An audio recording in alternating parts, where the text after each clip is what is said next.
स्वस्वरूपा विस्मरता तगमग होई जीवासी अनिवार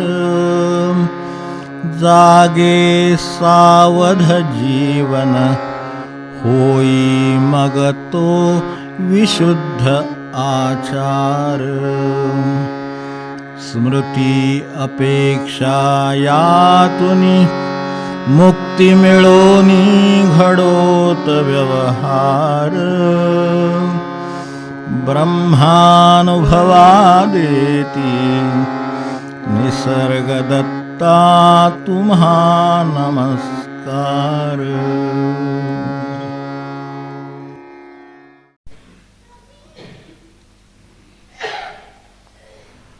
त्या मानाने आपल्याला बरंच जगायला मिळतं असं माझी कल्पना आहे.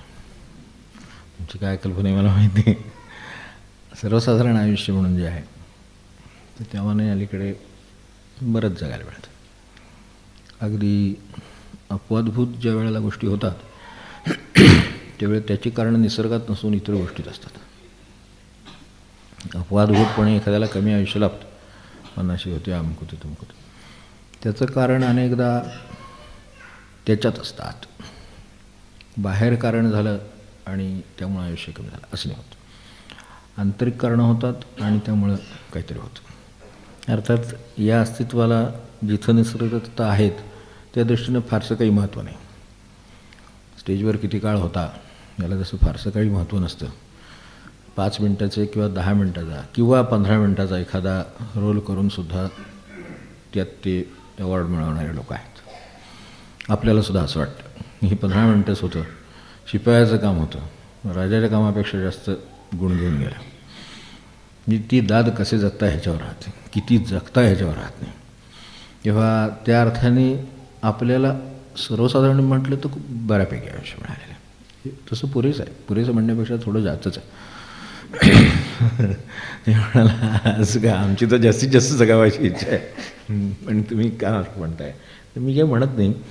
माझं म्हणणं एवढंच आहे की ते का लागतं ह्याचा विचार करा. अजून मला जास्त काळ जगायचं आहे तर बाबा जगाची सेवा व्हावी, सगळ्या जगावर प्रेम करावं, त्याच्यासाठी आपण सेवेत सतत असावं. तर अशासाठी का आपल्याला जास्त आयुष्य हवं आहे. अजून काही खायचं राहिलं असेल, प्यायचं राहिलं असेल, फिरायचं राहिलं असेल त्याच्यासाठी पाहिजे. किंवा लोकांना माझी गरज आहे असं वाटत असेल, अगदी फार मोठं जर काही त्याचं वाटत असेल तर ह्या जगाला, ह्या प्रपंचाला, सगळ्याला माझी खूप गरज आहे आणि त्यामुळं मला जगणं. बरं तसं म्हणाल तर दुसऱ्या बाजूने असंही म्हणेल का आपल्या हातात आहे का, ते पण खरं आहे. ते निसर्गतः खरं आहे. पण जगण्याच्या इच्छेबद्दल काय तो प्रश्न आहे. माझी इच्छा आहे की नाही हा प्रश्न आहे. निसर्गाला ठेवायचं की नाही तो त्याचा प्रश्न आहे. त्याला काही एक घालून दिलेलीच असेल त्याच्या पद्धतीनं मर्यादा, तो त्याच्या पद्धतीनं ठेवी नाही. त्याच्यामध्ये असा काय फरक पडतो. त्यामुळे ते निसर्गाच्या इच्छेवर सोडून दिलं तर माझी इच्छा शिल्लक राहते ना जगायची, त्याचं काय. म्हणजे मूळ इच्छेवर हे सगळे आहेत. त्या दृष्टीनं आपण इथे अभंगही म्हणतो. आज काही वेळ नाही तेवढा, तो काही घेतला नाही. पण आपल्याला कल्पना आहे की मूळ भौतिकदृष्ट्या शरीरानं आपण अस्तित्वात असावं ही जी मूलभूत इच्छा आहे ती प्रबळ असते. मी शरीराने अस्तित्वात असलंच पाहिजे असं नाही खरं सांगायचं. अस्तित्व तर राहणारच ना, तुम्ही अस्तित्वाचा भागच आहे. आपण गेलो म्हणजे जग बंद पडलं असं थोडंच कधी झालं, कधी झालं नाही. जग चालू होतं, चालू राहील, पुढेही चालू राहील. मी असतानाही आहे ते आहे. तर त्या अर्थाने फक्त अस्तित्वच असतं. फक्त मला स्वतंत्रपणे आणि शरीराने असं जे अस्तित्व हवं आहे त्याचा विचार करावा. आणि ते जे मी माझे विसरून जाई वगैरे सगळे महाराज म्हणतात, हे सगळे संत मंडळी म्हणतात, ते सगळे काय म्हणतात नक्की की शरीररूपाने मला अस्तित्वच असलं पाहिजे असं काही नाही. असेल तर त्याचा मी अधिक वापर करू शकेन चांगल्या तऱ्हेने.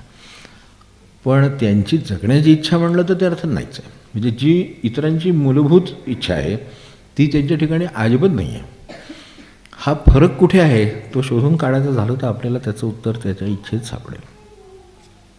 त्यांचं म्हणणं इच्छा तुम्हाला जर खरंच सत्य किंवा भगवंत हवा असेल तर जे काही करायला पाहिजे त्याच्यातले हे इच्छेवर एक बोट ठेवलेलं आहे. त्या इच्छेचा त्यांच्या प्रकाशात काय विचार होतो. तुम्ही म्हणाल एखादी गोष्ट मिळवतो, काय मिळवायचं आहे काय, पहिल्यापासून अगदी शिक्षणापासून, काय शिकण्यापासून, बाहेर व्यवहार अज्ञानापासून, ते काय नोकरी, ते काय मुलं बाळा, अमकं तमकं लग्न कार्य, सगळं ह्या सगळ्या इच्छांचे ती परिणत स्वरूप आहे. आता त्यावेळेला तुमचे जेवढं काही खात्यात आहे तसं तुम्हाला पैसे काढता येतात, तसातला प्रकार येतो. त्यामुळे प्रारब्धामध्ये जेवढं आहे तेवढं त्याच्यातलं मिळतं. जेवढी कर्म करून ठेवलेले परिणाम शिल्लक आहेत त्याचं जेवढं भोगायचं तेवढं ते काम तुम्हाला मिळतं. आता हे काम आपण वाढवायचं की नाही हे इच्छेवर आलं. म्हणे मी इच्छा पुरी झाल्यानंतर पुढे आणखीन इच्छा बाळगीत गेलो आणि त्या इच्छेची मला जर नीट जाणीव नसेल, मी कोणती इच्छा करतो याची, तर हा प्रवास न संपणारा प्रवास आहे. कारण आत्ता अस्तित्व आहे ते इच्छेमुळेच निर्माण झालेल्या कर्मामुळे, राहिलेल्या परिणामामुळे आहे. मग असं जर चालू आहे तर आणखीन जर मी त्यात बेसावतपणाने इच्छेत भर घालीत असलो तर हे अस्तित्व या अर्थाने देहाने परत परत माणसाला येण्याची शक्यता आहे. आणि मनुष्याचं कसं झाले, तो नादुरुस्त असतोपर्यंत असला की नाही की नकोसं वाटतो. त्या क्षणी असं वाटतं की बस एकदा जावं, पण काय होत नाही. सकाळी ताप, सर्दी, खोकला सगळं कमी होतं. आता सीझनच आहे सध्या. ते कमी झालं की सकाळी वाटतं नाही असं कसंच आहे, अजून मला मुलीकडे जायचं, अजून मुलाकडे जायचं, नातवंडांना बघायचे, परदेशात जायचं, किती गोष्टी अजून व्हायच्यात. त्या सकाळी उठलं की चहालाच आठवण होती. पण हे जोपर्यंत बरं आहे तोपर्यंत, म्हणजे शारीरिक अस्तित्वाशी आपण किती जोडलेले गेलेले आहोत हे आपण आत बघायला लागल्यावर लक्षात येतं. खरं जगामध्ये जो परमार्थाचा प्रवास करायचा तो सगळा आत बघण्याचाच आहे. बाहेर बघण्यानं फार परमार्थ होतच नाही. त्यामुळे इथे सुद्धा आम्ही यावं का असं त्यांना जेव्हा विचारलं तेव्हा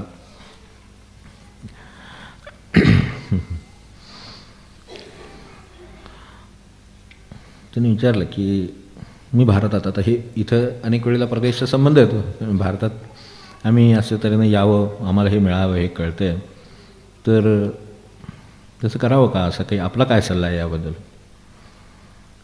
ते म्हणजे सुव्यवस्थितपणे जीवन जगणं हे खरं काम आहे. तुम्ही भारतात येणं हे खरं काम नाही आहे. त्यासाठी तुम्ही इथेच येणं हेही काम नाही. ते कुठेही जाऊ शकता. तुमचं जीवन सुव्यवस्थित आहे की नाही ह्याच्यावर तुमची प्रगती अवलंबून आहे. त्यामुळे ते कसं व्यवस्थित करावं हे तुम्ही एकदा शिकून घ्या. ते जर अडचण असेल तर तुम्हाला त्यासाठी कदाचित काही शोध करावा लागेल. ते सुव्यवस्थित कसं बनवावं, म्हणजे कशामुळे अव्यवस्थित झाले. आधी मुळात माझं जीवन अव्यवस्थित आहे हे कोणाला मान्यच नाही. तर तो म्हणतो मी माझं सगळं व्यवस्थितच चाललेलं आहे. व्यवस्थितच चाललं असेल तर आपण काही विचार न केलेलाच बरा फारसा. कारण ते अव्यवस्थित असल्यामुळे योग्य ठिकाणी त्याला नेऊन पोचवणारच आहे. योग्य म्हणजे अयोग्य ठिकाणी, तर त्या ठिकाणी नेऊन पोचवणारच आहे. तो दुःखात राहणार, बाकीच्यांना दुःखात पाडणार, अस्वस्थ राहणार, बेसावत राहणार, अशा तऱ्हेचं तो जगणारच आहे. त्याच्यासाठी वेगळं काही करायची गरज नाही. मी त्यात आपण लक्ष नाही घातलं तरी चालेल. पण ज्याला ते अव्यवस्थित आहे ह्याची जाणीव झाली, ती जाणीव देणं हे गुरुचं काम आहे. तेवढी तुम्हाला जाणीव करून देणं हे अव्यवस्थित आहे आणि घोटाळा आहे, तर तो घोटाळा लक्षात आणून देणं हे त्यांचं खरं काम आहे. आणि त्या अर्थाने मग काय होतं तर त्यांचं म्हणणं की देह आणि मन ह्या ज्या दोन गोष्टी आहेत त्याची खऱ्या अर्थाने जाणीव आपल्याला नाही. ह्या ही काही जाणीव असायची वस्तू आहे का, देह आहेच की. मन ही काही जाणीव असायची वस्तू का, ते तर सारखं आपल्याला पळवतोय मन, म्हणजे त्यामुळे ते आहे याच्याविषयी काही जाणीव नाही असं नाही. पण त्यांच्याविषयी योग्य जाणीव नाही असून की ते कोण आहेत. आणि मन आहेत, पण त्यांचं म्हणणं की खरं त्याचा वापर करून आपण पूर्ण होणं किंवा भगवंत होणं किंवा समाधानात जाणं, समाधानापर्यंत पोचणं किंवा त्याला भगवंताचा साक्षात्कार होणं असाल तर तो करून घेणं हे बरोबर आहे. पण याच्यासाठी त्याची जरूर आहे असं नाही, त्याच्यापेक्षा त्यांच्या व्यवस्थापनाची जरूर आहे. ते आपल्याला दिलेली साधनं आहेत. तुमचा देह, त्यांच्या भाषेत सांगायचं झालं तर तुमचा देह आणि तुमचं मन यांचा या कारणासाठी शहाणपणाने उपयोग करता आला पाहिजे. त्यातल्या देहाचा उपयोग करून घेणारे किती असतील आणि देहाच्या ताब्यात किती असणारे असतील आणि बेसावत असलेले किती असतील. ह्याला वाटलं म्हणून केलं असं नाही. देह माझ्या कामाला लावला आहे. ह्या ठिकाणी संतांनी देह वापरले. आरतीत त्याचा उल्लेख केलेला आहे तो तेवढ्या अर्थाने की किंवा जगासाठी झिजविते जीवा, त्याने तो त्या अर्थाने स्वतःसाठी झिजायचं न उरल्यामुळे जगासाठी वापरलं. जोपर्यंत स्वतःसाठी झिजायचं उरलेलं आहे, जोपर्यंत माझ्या मनाला शाश्वत समाधान नाही, तोपर्यंत माझा देह मला माझ्या त्या जिथे कुठे मूळ आहे, जिथे मला जायचं आहे त्या कामासाठी तो देह आणि त्याच आपलं मन यांचा खऱ्या अर्थाने तो जो कोणी आहे, आत्माराम आहे, त्याच्या सेवेसाठी शहाणपणाने उपयोग करा, एवढंच माझं म्हणणं आहे असं त्यांनी म्हटलं. म्हणजे एरवीचा जो उपयोग होतो तो अर्थातच त्या अर्थाने चुकीचा आहे, शहाणपणाचा नाही. ह्याचा उपयोग होतो आहे, मनाचाही वापर होतो, पण तो ज्या अर्थाने हवा, ज्या शहाणपणाने हवा, ज्या परिपक्वतेनं हवा, ध्येय धरून हवा, तर ते तो तसा नाही, एवढं एक लक्षात आणून देणं त्यांचं काम. मग आता हे लक्षात आणून देण्यासाठी ते काम करतायत, तर संवाद करणं हे ठीक आहे, म्हणजे त्यासाठी हरकत नाही यायला. पण तुम्हाला जर खरी तळमळ असेल तर काही भटकण्याची फार जरूर नाही, कारण भटकण्याने काही सापडणार नाही. उलटा आहे त्या गोंधळात आणखीन थोडी भर पडणार आहे. जमा असलेल्या कचऱ्यात आणखीन बराच कचरा जमा होणार. तुमच्या बाकीच्या ज्या गरजा आहेत त्या मूलतः खूप कमी आहेत तशा विचार केला तर. मागच्या वेळेला आपला उल्लेख केला होता की खऱ्या गरजा ज्या आहेत त्या अत्यंत कमी आहेत आणि त्या कमी तेवढेच कष्ट करून त्या भागू शकतात, कमी कष्ट करून भागू शकतात. जेवढे कष्ट करण्याची जरूर आहे तेवढे करून भागू शकतात. आता एखाद्या काळात कष्टाचं प्रमाण जास्त असेल, एखाद्या काळात ते कमी असेल, पण मुळात त्याची गरज कमी आहे आणि त्या पुऱ्या झाल्यानंतर तरी निदान हा देह आणि मन आपल्याला त्यांच्यासाठी वापरायला हवं.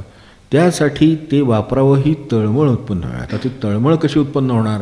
जे कोणी वापरतायत त्यांच्या सान्निध्यात राहून ती तळमळ उत्पन्न होते. अरे वापरतायत, मला काही मिळवायचं नाही आहे, तर ते वापरतात आणि तो देह अशासाठी वापरतात की त्याचा दुसऱ्याचं कोणाचं तरी काहीतरी कल्याण व्हावं, त्याला ती तळमळ लागणं. ती तळमळ एकदा जर त्यांचं म्हणणं तुम्हाला असेल तर तुम्हाला काही भटकण्याची जरूर नाही. साध्या भाषेमध्ये तळमळ तुमच्याकडे असेल तर भटकण्याची जरूर नाही. तळमळ लागत नाही तोपर्यंत ज्या ठिकाणी तळमळ लागू शकेल एवढ्याच ठिकाणी जाण्याची गरज आहे.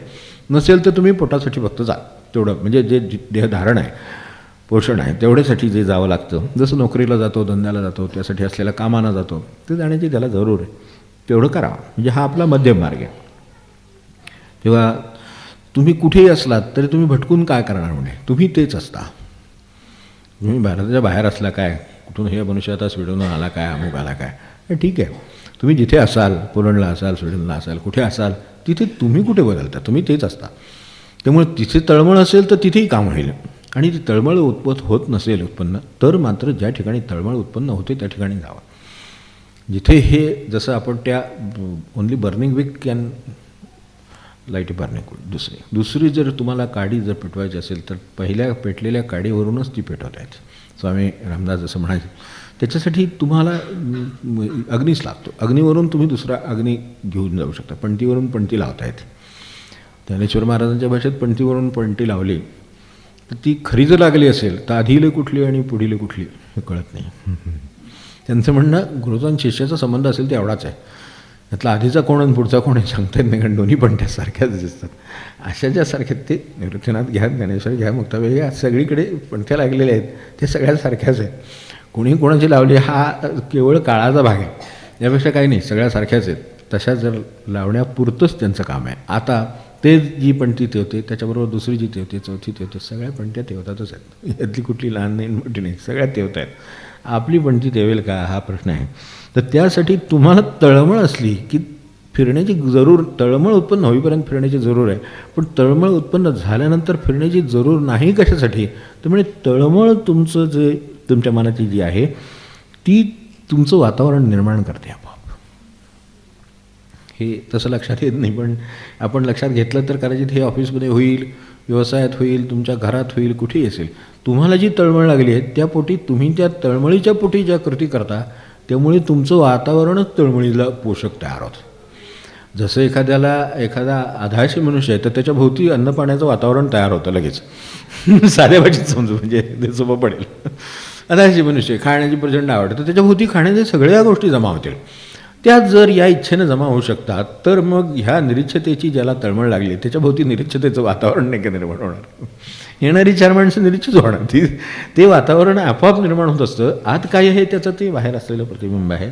त्यामुळं तुम्हाला त्याने अगदी साध्या भाषेत म्हणते की देहाची इकडून तिकडे वाहतूक करायची काही गरज नाही म्हटलं. फक्त जोपर्यंत तळमळ उत्पन्न होत नाही तोपर्यंत हे ट्रान्सपोर्टेशन करत राहावं लागणार. तेव्हा यात्रा कुठेपर्यंत किंवा इव्हन अगदी टिकून राहण्यासाठी सत्संग हा एक मुद्दा सोडला तर बाकीच्यासुद्धा कुठल्याही गोष्टीची दर्शनाची, अमक्याची, तमक्याची, वारीची, दिंडीची, कशाची गरज जी आहे ती कशासाठी आहे, जोपर्यंत हे आपल्याला तळमळ उत्पन्न होत नाही. तळमळ उत्पन्न झाली की तिथे भगवंत उभाच आहे की मग आता तो त्याला अनुकूल वातावरण आपोआप निर्माण करतो. हे होतं काय की हे सगळं खरं असलं तरीसुद्धा आपल्याला आपल्या दैनंदिन इच्छा इतक्या भेडसावत असतात की काय सांगायचं, कुठला भगवंत पांडुरंगानं कुठलं काय, ज्याला त्याला त्याच्या घराची काळजी पडली आहे, मुलाबाळाची काळजी पडली आहे, त्याच्या प्रवेशांची काळजी पडली, त्याच्या भविष्याची काळजी पडली आहे, नसेल तर होईल याची काळजी पडली आहे, किती गोष्टी, लग्न झालं नाही त्याला लग्न झाल्याची काळजी पडली, पास होत नाही त्याला पास होण्याची काळजी पडली आहे, लग्न नाही झालं तर लग्न झालं, नोकरी नाही मिळाली तर नोकरी नाही मिळाली, राहिलो तर एकत्र तर नीट राहतो का नाही ह्याची काळजी पडली आहे. काय काळजी ती माणसाची, ह्याच काळजातून म्हणून दैनिक किंवा दैहिक ज्या इच्छा आहेत त्याच्यातून लवकरात लवकर मोकळं होणं हे खरं माणसाचं ते. पण ते काही त्याला गाठत नाही. त्याला बरं नाही आहे तर ठीक आहे, भगवंत बरं केलं असं वाटत नाही. त्याला वाटतं इकडे बघावं, मग इकडचे रिपोर्ट घेऊन येतो, 4 दिवस औषध बघतो, काय फारसा फरक नाही म्हणतो, दुसरीकडे जातो, मग हे हिंडत राहावं लागतं. त्याला ज्याला बरंच करायचं आहे तर तुम्हाला त्या ठिकाणी पण बरं करणारच, किंवा तुम्ही ज्या ठिकाणी जाल तिथं तो तुम्हाला बरं करणार ना. बरं करणार आहे हे काय, हेच मुळात खात्री नसल्यामुळं जो कोणी बरा करेल असं वाटतंय असं तिथं त्या ठिकाणी जावत राहावं लागतं. हा बरा करेल, तो बरा करेल, तो बरा करेल, हिंडण्याचा कार्यक्रम संपतच नाही शेवटपर्यंत. वास्तविक मी ज्या ठिकाणी आहे तिथंच जे काही मिळेल त्या औषधात तो गुण ठेवलेलाच आहे, कारण गुण भगवंताचाच आहे ना शेवटी. जे खरे त्यातले डॉक्टर्स असतील किंवा वैद्य असतील किंवा बरे करणारे लोक असतील तर ते ओळखून असतात की आपण वी ट्रीट आणि ही क्युअर्स असं म्हणतात ना, तसं आहे ते. आपण फक्त त्याला काही असेल ते योग्य वातावरण देत असतो. बरं कोण करीत असतो, बरं तो करीत असतो, कारण बरं मी करतो असं म्हणताच येत नाही. तसं असतं तर मग बाकी बरे नाही झाले त्यांचं काय. सॉक्रेटिसनी जसं विचारलं नवसाच्या देवळात तसं आहे ते की नवस पावलेल्यांची यादी लावलेली आहे, तर म्हणाली यादी फारच उत्तम आहे, याच्यावरनं तुम्ही सिद्ध होतं की हा देव जागृत आहे. आपण ते नाही का म्हणते जागृत देवस्थान आहे वगैरे वगैरे, तर तसं ते पावणारं असतं वगैरे, जागृत असतं वगैरे. त्यामुळे ते त्यांनी इम्प्रेस करायचा प्रयत्न केला सॉक्रेटिसला. तेव्हा त्यांनी हे सांगितलं की म्हणलं इतकंच नाही, हे बघा हे ज्याने ज्याने नवस बोलले त्यांची ही यादी पूर्ण झाली, यांची आमच्याकडे बोर्डवर लावलेली. म्हटलं फक्त दुसरी यादी इथं असती तर अधिक बरं झालं असतं. ज्याने नवस केलं त्याला पावली नाही, त्याची जर यादी असती आणि ती ह्याच्यापेक्षा निदान कमी असती तरी ह्याच्यावर काहीतरी विश्वास ठेवता आला असतं. पण ही फक्त बरं झालेल्यांचीच यादी लावलेली आहे. तेव्हा ती जशी दुसरी यादी लागते तसे ही अवस्था आहे. तर ते बरं कोण करतं आपलं चालत, बरं कोण करतो तर तो जो भगवंत आहे तोच बरं करतो. तो कोणत्या औषधाने बरं करतो, तुम्हाला जे त्या परिस्थितीत मिळतं त्या औषधाने तो बरं करतो. तुमच्या परिस्थितीत जे औषध आहे, तुमच्या परिस्थितीत औषध आहेच. कुठे गेला तर कुठली तरी वनस्पती असते. आता आपण आहे म्हणून ठीक आहे, हो डिग्र्या बघतो, अनुभव बघतो, लोकांना विचारतो, फोन करून बघतो, इथे एक औषध चांगलं आहे, लोक नाही का ते कोल्हापूरला जा, ह्याला जा, त्या रानात जा, अमक्यात जा, डोंगरात जा, कुठं काय जे सांगेल ते त्यावेळेला मनुष्याला, कारण देहाच्या ह्याने त्याला इतकी अस्वस्थता आलेली असते की तो इतका गरजेचा आहे असं त्याला वाटतं. वास्तविक तो टाकून देण्याचीच वस्तू आहे खरं सांगायचं तर. पण त्याच्यासाठी इतकी तळमळ होते की मग ते कोणी सांगितलं हे झाड पाल्यांबरोबर तिकडे जा, ते ह्यानं बरोबर तिकडे जा, मनुष्य करावं लागतं ना, कारण देहाच्या अस्तित्वावर एवढी आपली भिस्त आहे. ती भिस्त चुकीची आहे खरं सांगायचं तर त्या भिस्तीपोटी हे सगळं पुढचं काढतं. मग त्यापोटी मग इथं पाला खा, तिथे ही खाते, काय करून काहीतरी करून बरं तसंही करून ते अमुक ठिकाणी बरं होतं म्हणावं तर अमुक ठिकाणी बरं होतं आहे करायचं नाही असं नाही, पण ते अमुकच ठिकाणी होतं असं काही नसतं. कारण उरलेले जे बाकीचे गेलेले असतात त्यांचं काय बरं होत नाही. त्यावेळेला नक्की काय होतं तर नक्की एवढंच होतं की आपली पळापळ उगाचच होत असेल. ज्या ठिकाणी आपण आहोत त्या ठिकाणी त्याचं बरं करण्याची व्यवस्था पण आहे. आपण आहोत म्हणून ठीक आहे, आत्ता म्हणलं ना की आपण आहोत म्हणून ठीक आहे की आम्ही पाट्या वाचल्या, बोर्ड वाचल्या, अनुभव बघितले, फोन केले, मग ते आपल्याला सुचवणार आहे तर काय बोलायचं काम नाही, तुम्ही हे घेऊन बघा, ते घेऊन बघा. ते आजारपणाच्या बाबतीत जर आजारपणापेक्षा जास्त गंभीर काय वस्तू असेल तर सल्ले आपल्याला काय आजारपण म्हणलं की तुम्हाला काय झालं आहे म्हणलं तुमच्या तोंडून जर गेलंच एकदा समजा आणि जातच, कारण आपल्याला स्वस्त बसवतच नसतं, आधी कोणाला तरी सांगावंच वाटतं. डोकं दुखते थांबत नाही, पोट दुखते थांबत नाही, अमुक होत नाही, तमुक होत नाही, ते आधी सांगायचे. त्यापोटी ते जातच आणि गेलं की सुरू झालंच. तुम्ही फक्त तोंड बंद करायचं, बस ऐकत राहायचं, कान काय बंद करता येत ऐकत राहायचं. ईश्वरांचं काय व्यवस्था केली बघ, मनुष्याला आयुष्यभर ऐकत राहावं याची यंत्रणा इतकी परफेक्ट ठेवली आहे की दुर्लक्ष करायचं म्हटलं तरी ऐकावंच लागतं. बरं, तो आणखीन दुसऱ्याला सांगतो की त्यांना असं असं होते, मग तो त्याचं औषध सुचवतो. आपल्याला असं वाटतं की ह्याच्यापेक्षा तो माणूस चांगला आहे, जरा आपल्या जवळचा आहे, तेव्हा त्याप्रमाणे हा जरी म्हणाला तरीसुद्धा त्याचं जे काय सांगितलेलं आहे ते प्रयत्न करून बघावेत. हो, एकेका वेळी 5-5 औषध प्रकारचे लोक औषधं घेतात. आयुर्वेदिकी घेतात, होमिओपॅथी घेतात, होमिओपॅथीच्या 2-3 माणसांचं घेतात, आयुर्वेदिकच्या 2-3 माणसांचं, ॲलोपॅथीच्या 3-4 माणसांचं, अशी सगळी औषधं घेतात. त्या औषधं बहुतेक त्याच्यावरच बहुतेक जगतात ते, असं वाटतं. इतकी औषधं घेतात. ते काय असेल ते घ्यावं खरं म्हणजे. आणि ज्या त्या ठिकाणी मी आपल्या परत आठवण झाली मला त्याची, म्हणून की हे जे लोक आहेत ते नातेवाईक ते एकमेकांना सांगतात, हितैषी असतात माणसं, ती सांगतात हे घेऊन बघा, मग ते गरम पाणी कर, ते पहाटेच उठ, अमकं कर तमकं कर, काय सांगेल त्यावेळेला ते मनुष्य करतो. एवढं ह्यातलं निम्म जरी त्यांनी देवाच्या प्राप्तीसाठी केलं ना तर मुक्त होऊन जाईल. असं काही वेळेला वाटतं. लोकांचे औषधाचे व्याप बघितले की काही वेळेला असं वाटतं की ह्याच्यापेक्षा जरी निम्म, फक्त महाराज असं म्हणले की रिकाम्या वेळ फक्त भगवंतासाठी दिला तरी नामाच्या राशी पडतील. ते जे खरं आहे ते खरंच आहे. तसं ह्याच्या बाबतीत होतं. औषध हे अनारोग्याची इच्छा की कोणाला असावी असं नाही आहे, आरोग्याची इच्छा असावीच. म्हणजे असं आहे का की आपण काही औषध घेऊन नाही घ्यावं, पण हे जसं भटकण्याची जरूर नाही तशी भटकण्याची जरूर नसते. जर जरूर निर्माण झाली तर तुमच्याजवळ जो कोणी आहे तो तुम्हाला सांगतो की तुम्ही आता अमक्याकडे जा. हां, त्यावेळेला तुम्ही परत एकाच ठिकाणी जाता. पुन्हा जरी त्यांनी सांगितलं असलं तरी तुम्ही पुन्हा एकाच ठिकाणी जाता. मग त्याच ठिकाणी जावं, त्याच्या पुढचं तो सांगेलच काय ते. नसेल तर तो बरं तरी करेल. आणि बरं करण्याची मूळ जी यंत्रणा आहे तिचं काय ठरलं आहे याच्यावर अवलंबून आहे. ते बरं करायचं का नाही तर तो करतो बरोबर. तर जिथे तुम्ही असता तिथे त्याचं औषध असतं. तुम्ही जा आणि त्या ठिकाणी तुम्हाला मिळेल. म्हणून असं काही नाही की इथून लोक इथून ते गुळाच्या पोळ्या वगैरे काय काय असले वस्तू ते परदेशात नाही आपल्या मुलांना घेऊन जातात वगैरे म्हणून. हे सगळं पॅक बिक करून ते त्यात ते कसं बसेल, ते 20 किलो असलं तर 19-19.5 किलोत कसं, किती व्याप असतो. अशी काही औषधं वगैरे पाठवत नाही, ती तिथंच घ्या म्हणतात. तिथे ती असतातच ना. परदेशात काहीतरी कुठे स्वीडनला असं, आणखीन काय ऑस्ट्रेलिया असं, तिथं ती औषधं काहीतरी तुम्ही ताप आला तर आता तो विमानाने परत आला आणि आपल्या डॉक्टरांच्याकडनं औषध घेऊन परत, परवडतही नाही, शक्यही नाही आणि गरजही नाही. तिथं जे आहे त्याच्यात त्याचं औषध आहे. ते जे काय औषध आहे ते घेतो आणि तिथे तिथल्या पद्धतीप्रमाणे तो बरा होतो.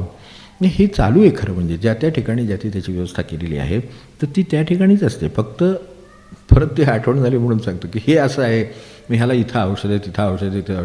आपल्याकडे म्हणजे जे लोक अफोर्ड करू शकतात, साध्या भाषेत म्हणून जे लोक अफोर्ड करू शकतात, म्हणजे ते पेलू शकतात खर्च त्याचा, त्यांना इथली औषधं नको वाटतात. त्यांना असं वाटतं की यांनी काही बरं होणार नाही. कारण हे आपण खेड्यासारख्या ठिकाणी राहतो, जे खेडेवत गाव आहे, हे पेन्शनरांचं गाव म्हणत तसं आपण आता इथे राहतो तर तसं गाव असतं किंवा त्याचं खेड असतं किंवा त्याचं काय कुठे असेल तिथे. तर त्याला असं वाटतं की पुण्या मुंबईला गेल्याशिवाय ट्रीटमेंट होणार नाही.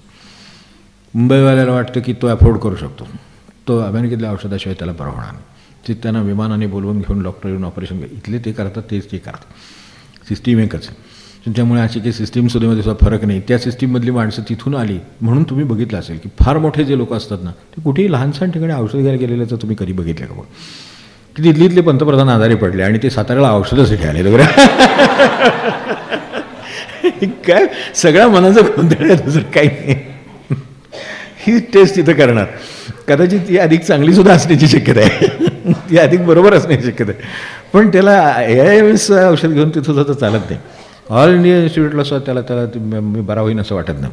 त्याला वाटतं की लगेच ताबडतोब फोन करून तुम्ही ह्याच्यातनं मागून घ्या, इटलीतनं मागवा, स्वीडनमधनं मागवा, अमेरिकेतनं बोलवून घ्या, त्यांचा सल्ला घ्या. ऑपरेशन करायला माणसं तिकडे जाऊन ऑपरेशन करून येतात. तीच ऑपरेशन इथं 10,000 होते, तिकडच्या डॉलरमधलं काय बोलत नाही. तर ते शक्य आहे त्यांना म्हणून ते करतात. मग हे काय आहे, ते माणूस आहे म्हणून त्याच्या मिळालेल्या शक्ती तो अशा पद्धतीनं वापरतो. खरं सांगायचं तर मला सांगा, एखाद्या काही एक वासरू आहे आणि बरं नाही आहे त्याला, तर ते आपल्या 4 ठिकाणी चौकशी करते, मला बरं नाही, कसं काय, तुम्हाला काय वाटते, मला काय वाटते. कुठेही एकमेकांच्या त्याबद्दल चर्चा चालली आहे असं काही तुमच्या त्यांच्यात कधी पाहिलं? गाय आहे, बैल आहे, अमकं आहे, तमकं आहे, काय जे आहेत सगळे ते त्यांचं औषध त्यांच्या परिसरात कुठे आहे तेवढं हुडकून काढतात आणि तो पाला खातात आणि ते बरे होतात. की नाही, एवढं त्यांना शक्य होतं. पण आपल्याला हे मनाचा कारभार बरोबर नसल्यामुळं आपल्याला ते जवळचा पाला बरोबर वाटत नाही. लांबच्या फुलाने मी बरं होईन असं वाटतं. मग ती माणसं पुष्पौषधी, आमकौषधी, तमकौषधी, किती करावं, काय करणे. आता ह्यांनासुद्धा विचारलं होतं की तुम्ही एवढं अहिंसेचं सांगता, मला तर ते आठवण झाली म्हणून त्याच्या आठवणीत आहेच ते, की एवढं अहिंसेचं सांगता, तुम्ही स्वतः ते ह्याच्यावर बसलेले आहेत, मृगजनावर बसलेले आहेत, ते हत्येचं लक्षण नाही का? तुम्हाला ही असं वाटत नाही का की आपण मृगजनावर, ते लोक नाही का शिवाच्या आसनावर बसत, व्याघ्राजीन मृगाजीन, तसंही मृगाजनावर बसायचे. ते म्हणले योग्याने तरी अनारोग्याची इच्छा का बाळगावी? त्यांना काही अनारोग्याची इच्छा असते असं नाही, आरोग्याबद्दल ते काळजी करत नाहीत, एवढंच आहे. ते अनारोग्याची इच्छा बाळगत नाहीत. खूप फरक आहे ते. ते म्हणाले की एक पहिली गोष्ट म्हणजे हे जे काय आहे हे काही मी स्वतः मारून आणून त्याचं करून हे सगळं बनवलेलं नाही आहे, हे कुणीतरी दिलं आणून. आणि ह्या दमटपणाला बहुतेक ते म्हणले हे सगळं ऋषीमुनींच्यापासून तुमच्यात तशा तऱ्हेने हिंसा दिसते. ते म्हणले त्यांच्यात त्यातल्या ऋषीमुनी गेले आणि स्वतःच्या व्याघ्राजीनासाठी एखाद्याला मारून व्याघ्राजीन करून आणलं असं तुम्ही मला घटना सांगावं, ते तुम्हाला नाही आढळणार. कुणीतरी काहीतरी केलेलं होतं, त्याचं पडलेलं आसन कुणीतरी करून त्यांना आणून दिलं, त्याच्यावर ते बसले. आता ते योगी होते, त्यांच्यातली उष्णता आणि जमिनीचा दमटपणा, ह्या दमटपणाची त्यांना काही आवड नसते म्हणून ते त्याच्यावर बसले, त्यावेळेला ते होतं. आता हे असण्यात माझं काहीच इच्छा नाही आहे, कोणीतरी हे आणून दिलेलं त्याच्यावर मी बसलो, त्याला असं वाटलं की त्याला बसायला ते अधिक गरजेचं आहे, तर तो घेऊन जाईल, घेऊन गेला तर मला काही फरक पडणार नाही.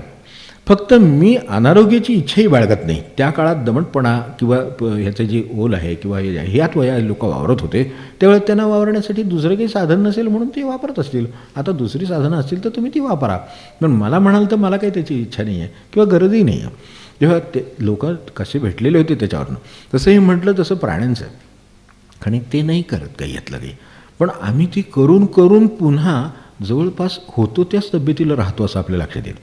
बरेच वेळेला उपचार घेतलेले लोक मी पाहिले, तर उपचार झाल्यानंतर बरे झाल्यापेक्षा बरे झाले तरीसुद्धा बरे झालो ह्याच्यावर त्यांची एक खात्री वाटत नाही त्यांच्या मनाला, आपण अजूनही आजारीच आहोत असं वाटतं.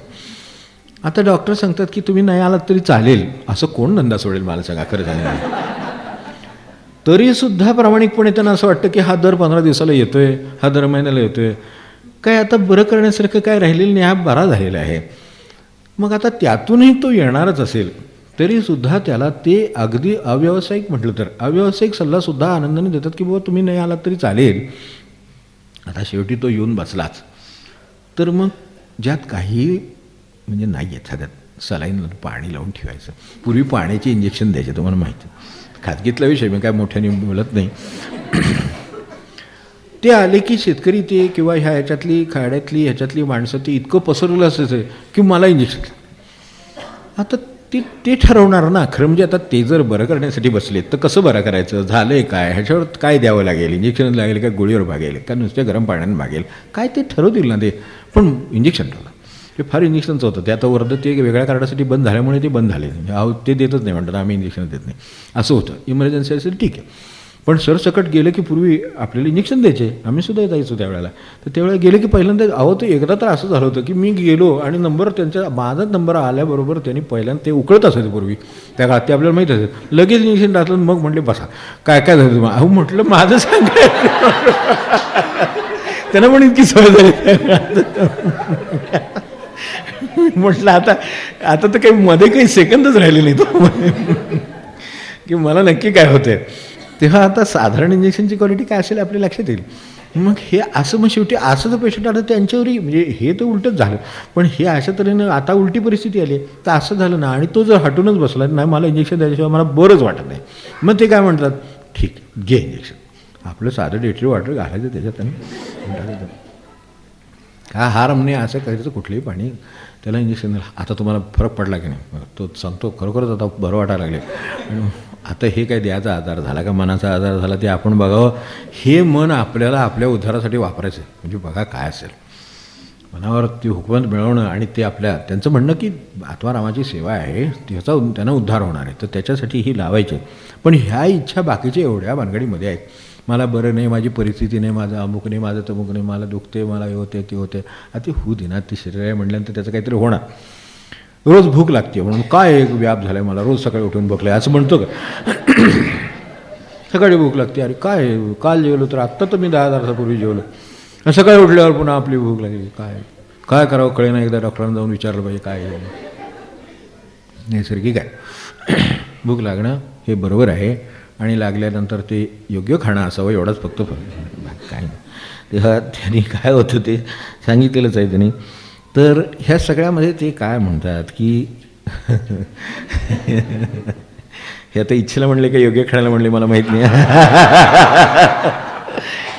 कारण त्यांनी ते म्हणलंच आहे. ते पुढे आहेच आहे तो उल्लेख. तर ते म्हणतात एवढंच की तात्विकदृष्ट्या तुम्हाला इच्छा असणं ही गोष्ट गैर आहे का? निरीच्छ व्हावं हा चांगली गोष्ट आहे, पण निरीच्छ तर आपल्याला होता येणार नाही. सकाळी उठलं की पळायला पाहिजे, पाणी पाहिजे, हे पाहिजे, ते पाहिजे, सगळं ते सुरू झालंच पाहिजे चक्र सकाळी.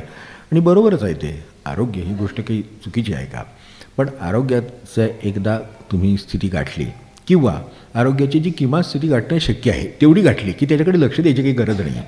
जेवल्यानंतर मनुष्य पोटाकडे बघत नाही, पोटाकडे बघायला लागतच नाही. पोट कधी आपोआप जाणीव देतच आपल्याला. तर भूक जर देत लागली असेल तर जसं सकाळी कळतं तसंच माणसाचं हे आहे. तर तितपतच ते ठेवा, त्याच्यापेक्षा त्याच्याकडे लक्ष द्यायची काही गरज नाही. तसंच मनाची अवस्था आहे. खरं सांगायचं तर ह्याच्यापेक्षा पोटापेक्षा मन माणसाला जास्त पळवतं. आपला फार पूर्वी एकदा प्रयोगाबद्दल तुमच्या मानसशास्त्रात आहेत प्रयोग की भुकेच्या वेळा ह्याच्यावर प्रयोग करून बघितलेला आहे आणि तो तसा आढळतो. समजा काय 10 वाजता डब्याची वेळ आहे किंवा 9 वाजता डब्याची वेळ आहे, तर मुद्दाम 2 प्रयोगातल्या ना ते प्रयोग करून पाहिलेला आहे. मानसशास्त्राचे जे वेगवेगळे प्रयोग आहेत त्याच्यात हा प्रयोग फार पूर्वी येऊन गेलेला आहे. आपले फार पूर्वी बोललोही असेल याच्याबद्दल की एक क्लोज ग्रुप आहे, एक कामगार वर्ग आहे, काय हे आहे. तर त्यांच्यात 2 खोल्यामध्ये 2 लोकांना बसवलं जातं आणि त्यांच्यात समोर 9 वाजता त्यांना चहाला उठायची वेळ आहे, नाश्त्याची वेळ आहे त्यांची. असं जर त्यांचं काही ठरलेलं आहे ना, वर्षानुवर्ष ती माणसं ते करतात. तर तसं करत असली तर ह्या अ गट आहे, ब गट आहे. तेव्हा अ गटाचं जे घड्याळ आहे ते घड्याळ 1 तास त्याने आधीच पुढे ठेवलेलं आहे. दुसऱ्या बाजूचे माणसांचं घड्याळ नेहमीप्रमाणे चाललेलं असतं. अ गटातली माणसं 9 वाजले की त्यांना भूक लागते, लगेच चहा प्यायला पाहिजे असं वाटतं. म्हणून ती सगळी उठून उभे राहतात, आता आपल्याला चहाला गेलं पाहिजे, 9 वाजले. पलीकडची माणसं अजूनही उठलेली आहेत कारण त्यांच्या घड्याळात अजूनही 8च वाजले आहेत. त्यांना 9 वाजता बघतात ते. म्हणजे भुकेचं घड्याळसुद्धा काय आहे, मनावर अवलंबून आहे.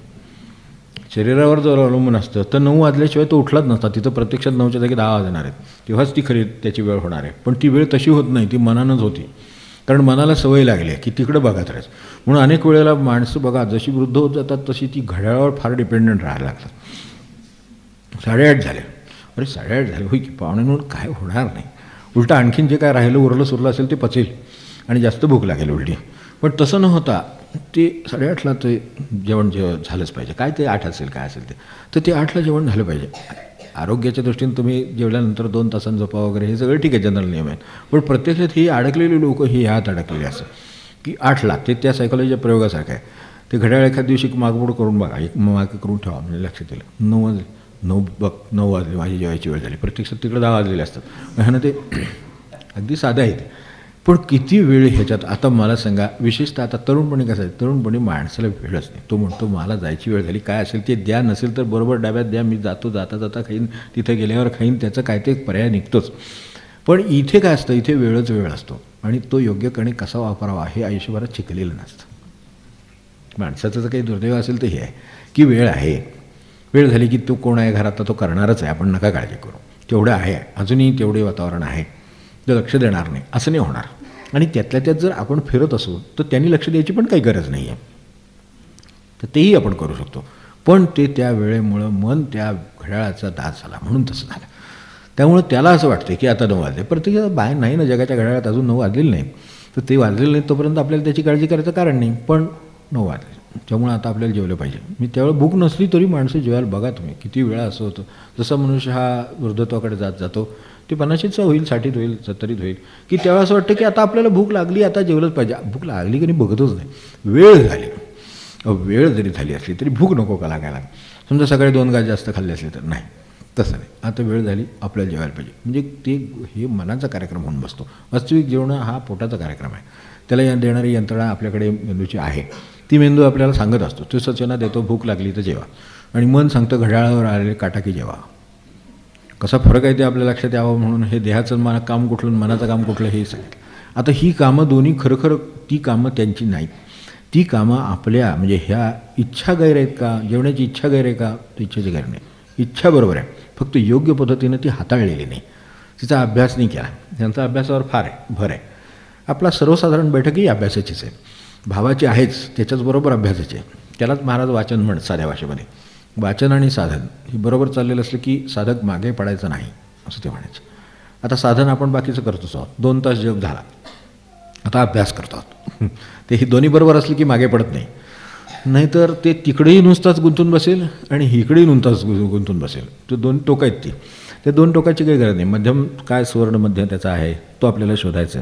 तर तुम्हाला जर खऱ्याच अर्थाने भगवंत आपल्याला जर खरोखर हवा आहे तर इच्छा हे काही त्याच्यात आड येणारी गोष्ट नाही. फक्त तिचं योग्य पद्धतीनं समजून घेणं आणि त्याचं व्यवस्थापन करणं ह्याची गरज आहे. थोडं आपला अभ्यासाला काय हरकत नाही. फार कठीण आहे असं नाही. खूप कठीण विषय जगातले आपण हाताळून आलेले आहोत आजपर्यंत किंवा आजही हाताळत असू. मग हा अभ्यास करणं किंवा हाताळणं ही फार मोठी गोष्ट नाही. त्यांची निसर्गदत्तांची आपल्याला हे काय आहे, सल्ला काय आहे किंवा सरळ थेट त्यांच्या आज्ञाही असत. तर आज्ञा काय आहे की इच्छा एवढ्या वाढवा. तुमच्या इच्छा वाईट नाही, इच्छेचा संकुचितपणा वाईट आहे. किंवा कशामुळे काय आहे, इच्छेत गैर नाही तर तिचा संकुचितपणा आणि क्षुद्रता ह्या आड येतात. इच्छा क्षुद्र आहेत हे आपल्या लक्षात येत नाही आणि ती संकुचित आहे हेही लक्षात येत नाही. आता पास होण्याची इच्छा आहे किंवा काय लग्न होण्याची इच्छा आहे, मुलगा होण्याची इच्छा आहे, घर होण्याची इच्छा आहे, ही इच्छा बरोबर नाही का? इच्छा बरोबर आहे. पण सगळ्यांची घरं व्हावीत असं कोणाला वाटतं? मला सगळ्यांची मुलंबाळं, सगळ्यांना मुलंबाळं व्हावीत, सगळ्यांना प्रपंच चांगले चालावेत, सगळ्यांचा धंदा चालावा, व्यावसायिक स्वतःच्या धंद्याचा विचार करेल, सगळ्यांचा धंदा चालावा असे त्याच्यात इच्छा निर्माण होते का मुळात?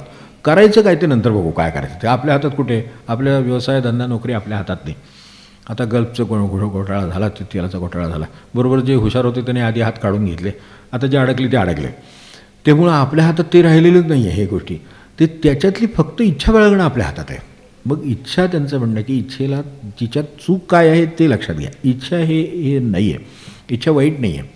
त्यांचं म्हणणं की इच्छेचं फक्त आपल्याला अभ्यास नाही झाला इच्छेचा, तर त्याच्यातलं जे मूळ आहे काम ते खरं सांगायचं तर तिच्यातली ती क्षुद्रता आहे. क्षुद्रता ह्याच्या अर्थच स्वतःपुरतं पाहणं. संकुचितेचा अर्थही तोच की संकुचित असणं, कुटुंबापुरती असणं ही संकुचित आहे. सगळ्या कुटुंबांच्यासाठी काय कल्याणाचं आहे त्याचा विचार करणं समजा, किंवा घरातल्या सगळ्यांसाठी कल्याणाचं काय आहे त्याचा विचार करणं ही इच्छेचं व्यापकपण आहे. तो जसा वाढवत जाल तशा तऱ्हेनं तितकं ते अधिक बरोबर होत जाईल. आणि त्यांचं म्हणणं आहे की इच्छा एवढी व्यापक करा, इतकी वाढवा, इच्छेच्याच मार्गाने जायचं. इच्छा तर नाकारण्यासारखी नाही, ती एवढी व्यापक होऊ दे की केवळ भगवंतच ती पुरी करू शकेल. होऊ दे मोठी ती इच्छा, सगळ्यांचं सगळं चांगलं होऊ दे. आपल्याकडे ज्या प्रार्थना आहेत त्या अशा स्वरूपाच्याच आहेत की सगळ्यांचं चांगलं होऊ दे, पण त्यातसुद्धा माझं तेवढं लक्षात ठेव हे परत जाताना सांगावंच वाटतं. पण सगळ्यांचं चांगलं करताना मला विसरला तर त्याचा भगवंतावर विश्वासच नाही खऱ्या अर्थाने. तो भगवंताशी जोडला गेलेलाच नाही आहे. भगवंताशी जोडला गेला असेल तर सगळ्यांचं कल्याण होऊ दे ह्याच्यामध्ये तो नाही का आलेला आहे. तर ते जसं त्या सगळ्यांचं कल्याण करणार आहेत तसं तुमचं पण करणारच आहे. ती माझी जी इच्छा आहे माझं व्हावं अशी, ती एवढी मोठी असावी की सगळ्यांचं व्हावं असं आपल्याला वाटू दे. आता ज्यांचं ज्याप्रमाणे होणार आहे त्याप्रमाणे होणारच आहे ना. आपण कशाला काळजी करा त्याची? आपण इच्छा करायची ती व्यापक केली ना. विरुद्धात तिमिर जावं विश्व स्वधर्म सूर्य पाहावं. आता यातले किती विश्वातले लोक स्वधर्म पाहणार आहेत आणि ते काम करणार आहेत, त्यानुसार वागणार आहेत. ह्याच्यात ते पडले का? ते नाही पडले. त्यांनी एवढंच मागितलं की विश्व स्वधर्म सूर्य पाहावं. इच्छेचं व्यापकपणा एवढा आहे की आरोग्य माझंच चांगलं नाही राहिलं पाहिजे, सगळ्यांचं चांगलं राहू दे असं ज्याला वाटतंय त्याला आरोग्याची इच्छा बाळगणं योग्य आहे. त्यांनी म्हणजे सगळ्यांचंच चांगलं राहू दे, माझं चांगलं राहू दे हे वाटणं हे अगदी संकुचितपणाचं लक्षण आहे. माझं राहावंच त्यासाठी मी प्रयत्न पण करावे. कोणालाही अनारोग्याची इच्छा नाही, आरोग्याचीच इच्छा आहे. पण सगळ्यांच्या आरोग्याची आहे का? जो निदान जवळ आहे, माझ्या जवळ आहे, दिसतो आहे, कळतो आहे, एवढ्यापुरतं तरी निदान ते सगळं चांगलं असावं. म्हणून संतांना इतरांचे प्रपंचसुद्धा चांगले असावेत असं वाटतं. बस त्यांना त्यांच्या प्रपंचात लोकांना असं वाटतं. लोक प्रपंचातच प्रश्न घेऊन येतात आणि ते नंतर म्हणतात ते आमच्या प्रपंचात डोळाडोळ करतात. वास्तविक त्यांना काय करायचं? त्यांच्या स्वतःच्या प्रपंचात स्वतः काही डोळाडोळ करत नाही. ते कशाला करतील? ते करतात ते फक्त चांगल्याची इच्छा धरून का त्याच्या प्रपंचाचे चांगलं व्हावं असं त्यांना वाटतं. तसं त्यांना सगळ्यांच्याच प्रपंचाचं चांगलं व्हावं असं वाटतं. त्यांच्या इच्छा ह्या व्यापक असतात. ते फक्त भगवंतच पुरा करू शकतो. म्हणून ते त्याच्यासाठी वैयक्तिक नाही काय करत. ते म्हणतात भगवंताला सांगू आपण, त्याची इच्छा असेल तर त्याचं होईल. आणि त्यांना वाटत असतं की त्याचं कल्याण व्हावं. तेव्हा त्यांचं म्हणणे की संकुचितपणा ज्यावेळेला तिचा जाईल, क्षुद्रता जेव्हा जाईल, तेव्हा इच्छेतला जो दोष आहे तेवढा जाईल. अन्न खाऊ नये असं आहे का? पण अन्नात दोष असेल तर खाऊ नये. मग काय करतो आपण? पाणी पिऊ नये का? पाणी प्यावं. पण पाण्यात जर दोष असेल तर आपण तो दूर करून तुम्ही काय ते आता आरोग्य काय करू नका, पण निदान काय ते ह्याच्यातनं गाळून भिळून घेऊन काय ते करून उकळून करून करतोच ना. शेवटी काय ते करून का? तर पाणी पिण्याला पर्याय नाही. पाणी बरोबर आहे, पाणी पिणं आहे. पण कुठलंही पाणी पिणं बरोबर जर नसेल आणि आपल्याला तेवढं पिण्याची क्षमता नसेल तर जे पिण्याची क्षमता आहे तिथं पाणी आणतो आणि मग ते पितो. म्हणजे त्याच्यातले जंतू निर्जंतुक करतो आणि पितो. मग तशा तऱ्हेनं स्वतःच्या स्वार्थाच्या संकुचितपणाचे जे दोष आहेत तेवढे फक्त गाळून बाजूला करायचे आणि पाणी प्यायचं आहे थोड्या भाषेत. इच्छा हे पाणी माणसाच्या दृष्टीनं काही गैर नाहीच आहे, फक्त त्याच्यातली संकुचितता गैर आहे. तसं आपल्याला वाटावं की हे ह्यातल्या प्रत्येक घटकाचं. पण ते बघा तुम्ही साधं कुटुंबात जरी बघायचं म्हटलं तरीसुद्धा यांचं कल्याण होऊ दे, त्याचं कल्याण होऊ दे, त्याचं कल्याण होऊ दे, त्याचं कल्याण होऊ दे असं इतक्या मनापासून ते वाटू शकतं का? एवढा विचार करून बघा. आपला शेजारी आहे, त्याचा आपलं ते काय ते नेहमी दगडाचा वाद असतोच तिथं, तर तिथे 1-2 फुटावरनं वाद आहे, तर त्याचं पण कल्याण होऊ दे. कल्याण होऊ दे म्हणलं त्यांनी दगड सरकून मागितलं होत्या म्हणजे काय करायचं असं कुठेतरी मनात येतोच. इच्छा व्यापक करण्याची सुरुवात इथं आहे. तर शेजारी जो आहे तर त्याचंही कल्याण होऊ दे असं वाटताना शेवटी असं वाटतं की शेवटी ती जी काय आपला वाद चालला आहे तो 1 फुटावरनं आहे काय 2 फुटावरनं आहे, तर त्यांनी समजा कुंपण घालताना इकडं सरकवलं आणि आपलं गेलं. आपलं काय होतं तेव्हा जायचं आहे मला सांगा खरंच आहे. पण तरीसुद्धा असं वाटतं मग आता त्याचं कल्याण होऊ दे असं आपण म्हटलं आणि खरोखरच त्याच्या कल्याणासाठी भगवंतानी इकडे सरकवलं त्याला 1 फूट, तर उरलेल्या फुटात आपलं कसं होणार? आधी जे फूट आहेत त्याच्यात आपण काय चीज केलं तेव्हा उरलेल्या फुटाने होणार आहे. आधी एवढे फूट दिलेलेच आहेत. आधी या 3.5 हाताचं आपल्याला कल्याण नाही करता येते, तर या सगळ्याचं कल्याण काय करणार आपण? तर त्याचा विचार पण दुसऱ्या क्षणी मनात येतो. तो सरकला तर काय करायचं? आपण त्याच्या कल्याणाची इच्छा करावी. त्याला सरकायची इच्छा द्यायची आहे की नाही ते भगवंत ठरवे. आणि जर तो देणारच असेल तर आपल्या कल्याणाचं असेल. कारण असं आहे माणसांच्याकडे अनुकूलता होतात म्हणून माणसे 2 रूम किचनचे 3 रूम किचन हे आता नवीन निघालं 2 रूम बेडरूम, तर ते ठीक आहे तरीसुद्धा असू दे. तर पूर्वी खणाच्या भाषेत बोलत म्हणा काय 2 खणी 4 खणी तसं घर असावं, तसं 6 खणी, तसं आजच्या भाषेत साध्या भाषेत सांगायचं म्हणजे 2 रूम किचन 3 रूम किचन, पैसा आहे 4 रूम मग 5 रूम असं त्याला वाटत जातं. आणि शेवटी असं वाटतं की हे सगळ्याचा केअर तरी आपण काढू शकू का असं एखाद दिवशी रात्री झोपताना मनात येतं. हे आपण केलं आहे खरं. अगदी 4 रूम काय काय म्हणतात ते 4 BHK 3 BHK की त्यांची भाषा बरं का ही खरं सांगायचं तर 2 BHK बी कुठून आला याच्यातनं? हा आमच्या याच्यात नाही बी आहे. आपल्या जे कुटुंब पद्धती आहे त्याच्यामध्ये हे बी नाहीच या अर्थाने. फक्त माणसाची सोय पाहिली जाते. माणसं घरात किती आहेत तेवढी खणी घर पाहिजे एवढीच भाषा आहे. हे तिथून आलं आहे लक्षात ठेवा. बी तिथलं ऐकलं नाही तर ते त्याच्यात त्या भाषेत मोजतात. मोजू दे ठीक आहे. पण पुढे काय करणार? तर 3 घरात माणसं 4 राहणार, ती काय 2 BHKमध्ये राहणार, ती 3 BHKमध्ये जातात. कारण का परिस्थिती अनुकूल झाली, आपलं राहणीमान आता चांगलं आहे, आपण असं राहणं बरोबर ठीक 4 BHKमध्ये आणि 5 BHKमध्ये जाऊ. पुढं नंतर त्या 5 खोल्यांचा केअर काढताना त्या माणसाची कंबर ढिली होती. नसेल तर माणूस नेमा. माणूस अलीकडे कामाला नेमणं त्यापेक्षा स्वतः काम करणं बरं वाटेल अशी परिस्थिती होते की नाही? माणूस कामाला नेमायचा म्हणजे त्याच्या ठरवण्यापासून तो रोज येईल का नाही, वेळेवर करतो आहे का नाही, त्याला सगळ्या खोल्यात ॲक्सेस द्यावा का नाही, त्यानं सगळं केअर काढावे का नाही, तो बरोबर काढून योग्य ठिकाणी टाकतो आहे का नाही, तो त्याची तो वेळ उशीर नाही ना करीत. एखाद दिवशी आलाच नाही, निरोपच आला, मला जमत नाही, मी 4 दिवस आजारी आहे, अमकं तमकं आहे, आता आपल्यावर पडणार, आपली सवय मोडलेली असते तोपर्यंत, त्यामुळे ते जमत नाही. बरं 2 खोल्यांचा केअर काढला तर 3 खोल्यांचा राहिला या अस्वस्थितीनं आपल्याला झोप लागत नाही की झालं नाही मग आता एवढं केलं कशाला जेवढं झालं नाही, आपल्याला जर निभत नाही. हे विचार खरं म्हणजे तेव्हाच करायला पाहिजे. ही इच्छा गैर नाही, पण तिचा हा जो अशा अर्थाने आहे ही जी त्याच्यात दोष आहेत ते गैर आहेत. जेवढं मला मॅनेज होऊ शकतं, जेवढं मला करता येतं तेवढंच करावं म्हणजे त्याच्यावरचा वेळही पटकन संपतो. आता 5 खोल्यांचं केअर आणि 2 खोल्यांचं केअर यामध्ये काहीतरी फरक असणारच की. काढणारा अगदी चपळ असला समजा, पडण्याची शक्यता जास्त पण तरीसुद्धा चपळ आहे समजा आणि अगदी अचूक पळणार आहे, किरसुणी घेऊन धावतोय बाबा, त्या अलीकडे मॉपन अमकन तमकं ते घेऊन फिरतो समजा, फिरू दे. पण त्याला फिरायला लागणारच ना शेवटी. त्याची जे 2 रूमसाठी फिरेल 3 रूमसाठी फिरेल त्याच्यापेक्षा 5 रूमसाठी त्याला जास्त नक्कीच फिरावं लागेल. म्हणजे त्याची निदान 15-20 मिनटं जी काही जास्त जातील, 20 मिनटं आमचं माळाचं नुकसान आहे असं का करता? असं नाही का, तुमचं भगवंताचं आपलं नुकसान नाही का तिथे? मग त्यासाठी या इच्छेचा विचार करावा असं त्यांचं म्हणणं. इच्छेवर संशोधनच व्हायला पाहिजे खरं सांगायचं तर. आणि खरं जर खोल गेलं तर त्या सगळ्याच्या मागे आपण स्वतः सुखी असावं अशी एक इच्छा आहे असं त्यांनी सांगितलं. इच्छांचा सगळ्या मूलभूत इच्छा कशात आहे तर मी सुखी असावं. आता सुख अशी काही वस्तू एक बाजूचं नाणं जगात नाही आहे. अजून दागाला 2 बाजू आहेतच. तुम्ही छापकाटा बसवा, तिथं माणूस बसवा, तिथं पूर्वीच्या त्या काळातल्या आपले ते काय त्यावेळेला क्रांती चालू होती त्याची प्रतीकं होती, कोण होते म्हणून त्यांची व्यक्तींची प्रतीकं होती. मग पुन्हा त्याच्यावर कणसाचं प्रतीक घालून झालं, सगळं झालं.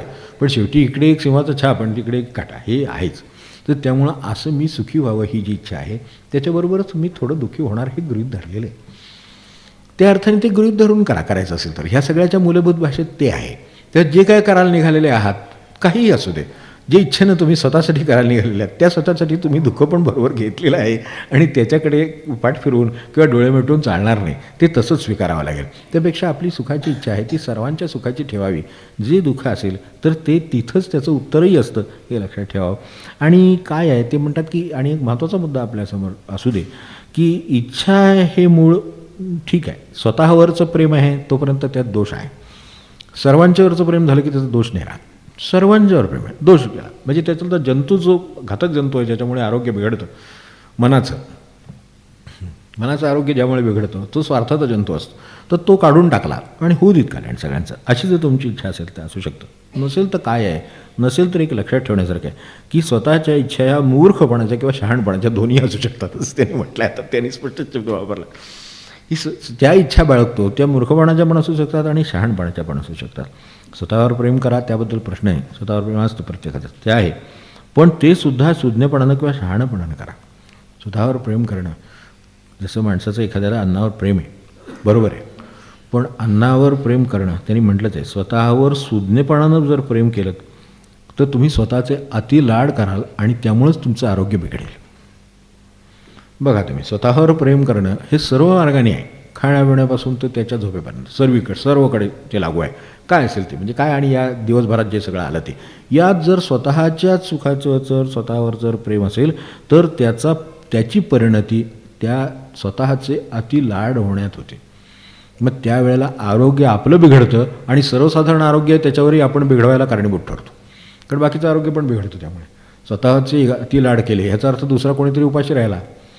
मी 2दा जेवलो किंवा 2 जेवलो त्याचा अर्थ दुसरा कोणीतरी जे वाटचं जेवलो, माझ्या वाटचं मी जेवलो असतो तर दुसऱ्या वाटचं तर त्याला राहीलच.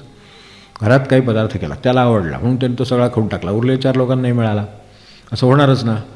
मग हे का होतं असं ह्याच्याशी जावा मुळाशी आणि मग हे सापडेल. स्वतःला दुःख होईल अशा रीतीनं स्वतःवर मूर्खपणानं प्रेम करणं गैर असं म्हणणं त्यांचं वाक्य. स्वतःलाच दुःखाचे कारणीभूत होणं.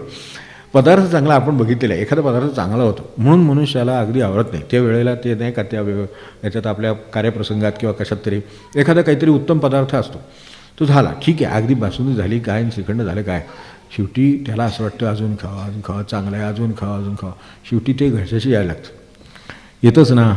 हे स्वतःवर प्रेम करायचं आहे ते सुज्ञपणे न करण्याचं परिणाम आहे. ते सुज्ञपणानं करा असं त्यांचं म्हणणं. त्या अतिलाडाने स्वतःवर दुःख होईल अशा तऱ्हेनं प्रेम करू नये एवढं तरी करावं. चांगला पदार्थ आहे तर तो मला या प्रमाणात खायला पाहिजे हे ज्याच्या लक्षात आलेलं आहे त्यांनी चांगला पदार्थ खायला हरकत नाही, ते स्वतःचे एक प्रकारचे लाड आहेत त्याचं, पण ते अतिलाड नाही आहेत, त्या अतिलाडाने नुकसान होतं. त्यांचं म्हणणं की दोन्ही बाजूला ह्या इच्छाच काम करतात, दोन्हीचा हेतू एकच आहे हे लक्षात ठेवा. एका बाजूला अतिलाड आणि दुसऱ्या बाजूला तपश्चर्या. एकदम याच्यात मध्येच तपश्चर्या कुठून आली तर ती त्याच्या बरोबरीनं काम करत असते हे आपल्या लक्षात पण येत नाही. स्वतःचे अतिलाड करणं आणि तपश्चर्या दोन्हीचा हेतू एकच आहे की तुम्हाला सुखी व्हायचं आहे स्वतःला, तर त्या दोन्ही इच्छाच आहेत. तपश्चर्या करावे, आता उपास ही एक प्रकारची तपश्चर्या आहे बरोबर आहे की नाही, आणि दुसऱ्या बाजूला आवडलं म्हणून अति खाल्लं किंवा काही आपल्याला खावंसं वाटलं म्हणून खाल्लं हे अतिलाड आहेत. या दोन्ही बाजूला स्वतःला सुखी करावं अशीच इच्छा आहे. आता एक त्यातली सुज्ञपणाची आहे तेच ते मगाशी म्हटले ते, आणि एक इच्छा मूर्खपणाची आहे. अतिलाड करणं ह्या मूर्खपणाच्या इच्छेचे लक्षणं आहेत आणि तपश्चर्या ही स्वतःला सुखी करण्याचं शहाणपणाचं लक्षण आहे, ती पण इच्छाच आहे. तेव्हा इच्छा आहेतच, त्यातून अजून मुक्त व्हायचं आहे, पण ते मुक्त व्हायला तपश्चर्या इतकी करावी लागेल की मी इच्छेतूनच मुक्त होईन. मग भगवंतच माझं काम करतो. मग ते म्हणले मला काही गरज लागत नाही. ते म्हणते काय भुकेची सोय साईसाठी अन्न लागतं ना, तो भूक अन्नाची सोय करते असं त्यांचं म्हणणं आहे. ती करीत असते, फक्त आपल्याला तेवढी वाट पाहावी लागते आणि ह्याच्यावर विश्वास लागतो, श्रद्धा लागते की ती सोय करणार. हे करणार ह्याची ज्याची खात्री आहे त्याचं काम होणार. पण ज्याची खात्री डळमळतो आहे तो 2-2 वेळा जाऊन आत बघून येणार, होणार का नाही, होणार का नाही, होणार होणार म्हणजे होणार, हे ज्याचं आहे त्याच्याकडनं हे होऊ शकेल. तेव्हा तपश्चर्या त्यांच्या दृष्टीने तपश्चर्या म्हणजे काय तेवढं पोहणे असतं. तपश्चर्याचं त्यांनी सरळ एक 4-5 उदाहरणं म्हणून दिली, कारण आपला मूळ संबंध त्याच्याशी आहे. लाड, इच्छा, नुकसान, स्वतःचं नुकसान होईल इतके स्वतःचे लाड, हे जे सगळं आहे ते सगळं बाजूला ठेवा. असंच होतं ना, माणसांना ओव्हरवेट होतात. म्हणजे काय होतं शेवटी स्वतःच्या अतिलाडाचा तो परिणाम नाही का. आणि मग आपल्याला काय करावं लागतं आपल्याला माहिती आहे. मग घरातल्या घरात चालावं लागतं, घरातल्या घरात ते हे करायला की काय काय ते आणतात यंत्र वगैरे, मग ते यंत्रावर उभं राहायचं आणि ते उड्या मारत राहायचं. काय बाबा त्यापेक्षा कमी खाल्लं असतं तर बरं झालं असतं, लाड कमी केलं. खरं आहे की आहे ते खरं आहे. मग ते काय ते त्याच्यात मग नाहीतर मग ते गच्चीत जा, नाहीतर याच्यात जा, ते खोलीत बंद करून बसते आपण, ती उड्या मारत राहा, ती सगळं संगीत लावा, त्याच्यावर नाचा. काय माणसं करतील, काय काय करावं लागतं त्याच्यासाठी. काय गरज आहे का खरं सांगायचं. अर्धपोटी राहावं मनुष्य आनंदात राहील. खरं भूक लागत राहील, बरोबर आहे. त्या भुकेच्या वेळा भगवंत आठवावं, भजन म्हणावं. वेळ निघतोय का भावा, तुम्ही म्हणाल हे सांगायचं सोपं आहे, त्यावेळेला काय काय होत असते ते आम्हाला माहिती आहे. बरोबर आहे, पण नंतर तुमचं काय होत असतं ते आम्हाला माहिती आहे ना. काय सांगाल असं झालंच का. आता निसर्ग तुझं सोपं करण्याचा काय प्रकार आहे, एवढा असू शकतो. तर हे असो. तर आता तपश्चर्याचं आपलं चालेल तेवढं सांगतो आणि सांगतो. तर तपश्चर्या म्हणजे काय की परत परत त्याच देहाच्या अनुभवातून जावंसं न वाटणं, ही तपश्चर्या आहे. जावं लागू शकतं पण जावंसं न वाटणं. माणसांनी एका ते एकदा जाऊन आलो, किती छान होतं, परत एकदा जा. मी आत्तापर्यंत हे 31 वेळा बघितलं, ते 31 वेळा बघितलं. सिनेमा बघणे त्यातलाच प्रकार येतो. एकीकडे ते तसं होतं की मी 3 वेळा पाहिला, तुम्ही 5 वेळा पाहिला, मी 10 वेळा पाहिला. मी गुलाबजाम 25 वेळा 25 खाल्ले, तुम्ही 27 खाल्ले, 31 खाल्ले. अरे होई की, पण काही गुलाबजामचा तरी विचार करा निदान. ते लोकांचं राहू दे, बाकीच्यानं कमी पडली दुसरं, त्याचा तरी काहीतरी विचार करा. पण माणसाचा कौतुकाचा विषय बनतो, त्याला काय करावं.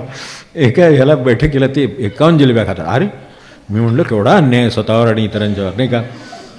हे की कौतुकाची गोष्ट आहे का मला सांगा. त्यानं गरज किती असेल, 1 जिलेबी 2 खाल्ल्या, 3 खाल्ल्या, 4 खाल्ल्या, बदल त्याच्या शरीराचे लाड तेवढे बस येतात. त्याच्यापेक्षा लाड केले तर मग काय होणार ते माहिती आहे आपल्याला. मग पुन्हा आणखीन त्यांची बिलं भरायची, लोकांना कमी पडायचं, ते करणाऱ्याचे हाल व्हायचे, त्याचा अंदाज चुकला असं लोकांना वाटायचं, त्याची पुढची 2 गिऱ्हाईकं जाणार, किती अडचण येते. यांना स्वयंपाकाचा अंदाज लागत नाही, लोक म्हणणार यांच्याकडनं आणलं आणि आम्हाला 4 माणसांना शेवटी जिलबीज मिळाली नाही. त्याला कारण ते नव्हते. त्यामुळं त्या अनुभवातून पुन्हा पुन्हा सारखं जावंसं वाटत राहणं, हे न वाटणं ही तपश्चर्या आहे. हां काय आज जिलबी केली तर उद्याही करायची, ती आठवड्यात खावी लागेल. पूर्वीच्या काळी काय पकवानाचे विषय नव्हते, ठराविक 4 पकवान नव्हती म्हणून म्हणतं तसं होत होतं. बरोबर आहे. अनावश्यक गोष्ट आहे ती टाळणं ही तपश्चर्या. अनावश्यक गोष्ट आहे, गोष्ट सुरू करतानाच विचार करावा की हे आवश्यक आहे का अनावश्यक आहे. तर तिथेच तपश्चर्याचा विषय सुरू होतो. तर ती जर म्हणून आपल्याकडे ते आहे सूत्रात सुद्धा ते आणायचं येऊन गेलंच आहे की अनावश्यक गोष्टी टाळणं. तर अनावश्यक गोष्ट आहे की नाही, ते काय होते स्वतःला सगळं आवश्यकच वाटतं स्वतःसाठी. इतरांनी केलं तर अनावश्यक आहे असं वाटतं. मात्र हे पण आपल्याला कळतं. कसं काय कळतं, कोणा ठोक हे की नाही. जास्त खाऊ नये हे त्यांना सांगावं हे बरोबर आहे असं वाटतं, हे अनावश्यक आहे. पण ते खाताना स्वतःला जे पानावर बसलं की पान आणि आपण ह्याच्यामध्ये संबंध राहतो. गमती आहेत खरं यात सुद्धा. असू दे, ते सगळ्या मनाचेच आहे. अनावश्यक गोष्ट टाळणं ही तपश्चर्या आहे. सुख किंवा दुःख यांची अपेक्षा न करणं ही तपश्चर्या आहे. जे येईल ते. मी अमुक एक काम करतो आहे, तर त्यांनी काय होईल, परीक्षा आहे, पास होईल नापास होईल, समजा लग्न करतो आहे, सुखाचं होईल दुःखाचं होईल, काय बिल्डिंग बांधतो आहे, ती अमुक टिकेल न टिकेल, ती वेळेत होईल ना होईल, तो आपल्याला बुडवेल फसवेल किंवा अत्यंत प्रामाणिकपणे सगळं काम करेल आणि उरलेले 10 रुपये आपल्याला परत करेल. काय सांगता येते, काही होऊ शकतं, कारण हे दोन्ही झालेली मी बघितली आहेत. त्यामुळे तसं होऊ शकतं ते. तर त्याच्यातल्या सुखाची किंवा दुःखाची आपण आता आपल्या जागी काम करतो, तिथे काहीतरी ऑफिसमध्ये लोक काम करतात, टार्गेट असतं, जबाबदारी असते, सगळं असतं, ते बरोबर आहे. त्यांचं त्याचं जे काम आहे ते त्यांनी करायचं. पण ते करताना त्याच्यातून सुख येईल का दुःख येईल हे याची काहीच अपेक्षा ठेवायची नाही. याच्यातून सुख याची अपेक्षा असते स्वाभाविकपणे. दुःख येऊ नये, दुःख कोण मागितले, पण ते येतच ना त्याच्याबरोबर. मग ते जे येणार असेल त्याच्याविषयी त्यांचं म्हणणं असं आहे की जे ह्या तपश्चर्याचा भाग आहे त्यातला हा एक भाग आहे, सुख किंवा दुःख अपेक्षा काहीच नाही. येणार तर नक्कीच काहीतरी येणार. कदाचित सुखच होईल, असं कुठं सांगता येतं की दुःखच येईल म्हणून. सुखही येईल कदाचित. तर तसं येणार असेल तर ते येईल आणि दुःख त्याच्यातून काही निर्माण होणार असेल ते होईल. तर त्याची आपली अपेक्षा नाही आहे. तेव्हा अपेक्षारहित्यपणे मध्ये दुःख आहे, हे सुख आहे, आपला मार्ग आहे पुढचा. तपश्चर्या कशात आहे? तर तपश्चर्या ह्याच्यात आहे की माझी काही अपेक्षा नाही आहे. काम केलेलं आहे, तुम्ही कामाचा डोंगर उपसला मान्य, पण त्याच्यानंतर माझी अपेक्षा काहीच नाही. त्या डोंगराचा काहीतरी परिणाम होणारच आहे. तो जो होईल तो माझ्या दृष्टीने हिताचा असेल, कारण तो आता निकाल भगवंत करणार आहे. आपल्याकडे जसं वेटेज असतं, त्या गोष्टीला किती वेट द्यावं हे ठरवून मग काढलं जातं. आरोग्याच्या बाबतीत आहे, पॅरामीटर्समध्ये आहे, सगळीकडे आहे. अमुक एक गोष्टीला किती वेट आहे, तर तसं ते वेट आहे, त्याचं वेटेज भगवंत काढेल आणि तुम्हाला द्यायचं ते देणार. तर तो जे देणार आहे ते बरोबर असणं, म्हणजे आपली अपेक्षा नसली की काय वेट मिळाला हा प्रश्न येत नाही. त्याला अमुक एक वेट मिळाला आणि त्यामुळे काही आनंद मिळाला, अमुक एक मिळाला त्यामुळे थोडंसं दुःख वाढलं, ठीक आहे. आपली अपेक्षा काहीच नव्हती याच्यातली. आपलं काम करायचं होतं ते आपण केलं. कारण तुम्ही काम करण्याने जे समाधानात राहता ते अपेक्षा ठेवून राहत नाही, म्हणून ती तपश्चर्या आहे. आणि तपश्चर्या काय आहे, तर त्याच्यात एक प्रकारचा तापही आहे. कारण हे अपेक्षा न ठेवता काम करणं ही गोष्ट सोपी नाही आहे. आपण करून बघावं कुठलंही काम आहे, हे काही अपेक्षा ठेवायची नाही तर माणसाला त्रास होतो त्याचा. सोपं नाही पडत, कारण त्रास माणसाला खरं काही नाही, पण मनाला त्रास आहे ना. मनाला अपेक्षा बाळगण्याचा स्वभाव आहे. अमुक एक केलं की तमुक एक व्हावं असं वाटतं, किंवा अमुक्याला अमुक केलं म्हणजे त्याने अमुक करावं अशी अपेक्षा असते. अपेक्षा काय नाही, माझं काम करायचं तुम्ही केलं, आता तू जे काही येणार असेल ते भगवंताचं आहे. तर आणि दुसरं म्हणजे नेहमी एक ताबा असणं ही एक तपश्चर्या आहे. म्हणजे कंट्रोल ही एक तपश्चर्या आहे. आणि बरोबर आहे सगळ्याच बाबतीत ते त्यांचं एक नियंत्रण म्हणून आहे. तर तसं तऱ्हेनं नियंत्रण आहे ते ताबा असणं ही तपश्चर्या आहे.